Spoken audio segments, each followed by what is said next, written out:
ഞാൻ ചോദിക്കണം, ഇപ്പൊ എന്തോ ആയിക്കോട്ടെ, യുദ്ധത്തിന് പല കാരണങ്ങളുണ്ടാവും. ഇനി ഈ കൊച്ചുങ്ങളെ കൊല്ലണം എന്തിനാ? നമ്മൾ പണ്ടത്തെ പോലെ രണ്ട് സൈനികരെ ഒന്ന് അടിച്ചു തീർക്കുന്നത്, ഇതിപ്പോ എന്തിനാ ഈ കൊച്ചുങ്ങളെയും ഈ സ്ത്രീകളെ കൊല്ലണം എന്തിനാ?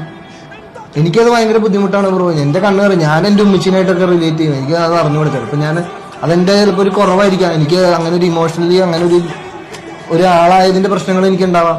പക്ഷെ അതല്ലല്ലോ ബ്രോ. എന്തൊക്കെ പറഞ്ഞാലും ഇപ്പൊ പണ്ടത്തെ പോലെ അടിച്ചു തീർക്കുന്നേ. ഒരു അറ്റത്തുനിന്ന് 100 പേര് അവിടെ നിന്ന് പഠിക്കും, ഇവിടെ നിന്ന് പഠിക്കും. എന്നിട്ട് അത് ആരും ജയിക്കണം, അവരെന്താന്ന് വെച്ചാൽ എഴുതിയെടുക്കോ, ഓയിലെടുക്കോ, മറ്റെടുക്കോ, മറിച്ച് എന്താന്ന് വെച്ചാൽ ഈ കൊച്ചുങ്ങളെ കൊല്ലണം എന്തിനാണ്? അതെന്തിനാ അങ്ങനെ ചെയ്യണത് ഇവര്? അതോ അങ്ങനെയുള്ള പല കാര്യങ്ങളും ഉണ്ട്. എന്തൊക്കെ അനീതികളാണ് ബ്രോ ഈ വെറുതെ വാട്ട് എവർ ഇറ്റ് ഇസ്. എന്ത് ജനിച്ചു വീണ നമ്മുടെ മതം നമ്മൾ തീരുമാനിച്ചാണ് ജനിച്ചത്.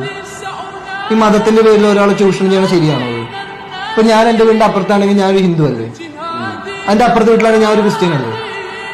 അപ്പൊ ഇതിന്റെ പേരിലൊക്കെ ഒരാളെ നമ്മൾ ഒരു പറ്റത്തെ ആൾക്കാരെ മാറ്റി നിർത്തുക അല്ലെങ്കിൽ ഒരു ചൂഷണം ചെയ്യാന്നൊക്കെ പറഞ്ഞാൽ എല്ലാത്തിലും ഉണ്ട്.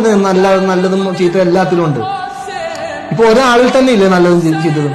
പെർഫെക്റ്റ് ആയിട്ട് നല്ലതെന്ന് പറഞ്ഞ ഒരാളുണ്ടാവും. എന്നിലെന്ത് മോശമുണ്ട്, ഞാൻ അത്ര നല്ല ആളൊന്നും അല്ല, എന്നാൽ എന്നിൽ നന്മയുണ്ടല്ലോ. അതേപോലെ തന്നെയാണ് എല്ലാരും.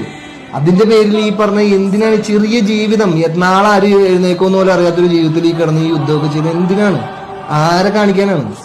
എന്താ നിങ്ങൾ നേടുക?